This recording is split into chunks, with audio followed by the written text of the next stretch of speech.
Hi friends, ஆடை நம்மளுக்கு எப்படி முக்கியமானதோ அதே மாதிரி உணவில் காடைக்கறி சேர்த்துக்கிறதும் முக்கியமானதுங்க. இன்றைக்கி நம்ம காடைக்கறி கிரேவி எப்படி செய்கிறதுன்னு பார்க்க போகிறோம்.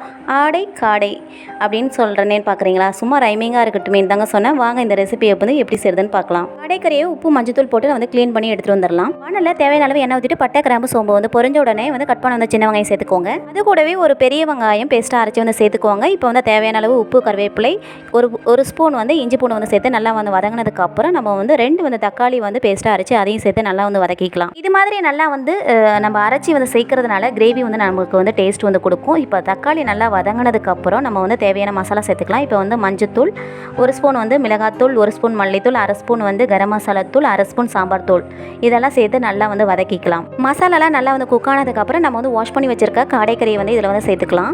இப்போ காடைக்கறியை நல்லா மிக்ஸ் பண்ணி கலந்து கொடுங்க. நல்லா கலந்து கொடுத்துட்டு 1 மினிட் மூடி போட்டு வேக வைங்க. கறி வேகிறதுக்கான தண்ணி சேர்த்து நம்ம மூடி போட்டு வேக வச்சுக்கலாம். இந்த மூடி போட்டு வேக வச்சுட்டு நம்ம அப்பப்போ நடுவில் ஒரு 5 மினிட்ஸ் ஒரு வாட்டி நம்ம கிளறி கொடுத்துட்டே இருக்கணும், இல்லைன்னா அடி பிடிச்சிக்கும்.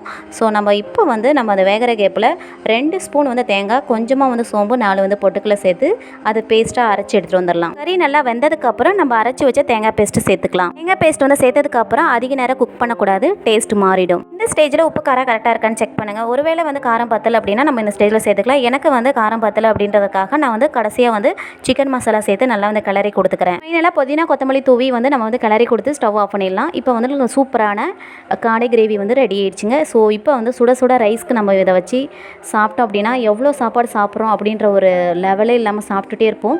அந்த அளவுக்கு டேஸ்ட் பிரமாதமாக இருக்கும். இதே மாதிரி நீங்களும் ட்ரை பண்ணுங்கள். சிம்பிள் தாங்க, பட் டேஸ்ட் சூப்பராக இருக்கும். என்னோட சேனலுக்கு மறக்காமல் சப்போர்ட் பண்ணுங்கள், லைக் பண்ணுங்கள், ஷேர் பண்ணுங்கள், சப்ஸ்கிரைப் பண்ணுங்கள்.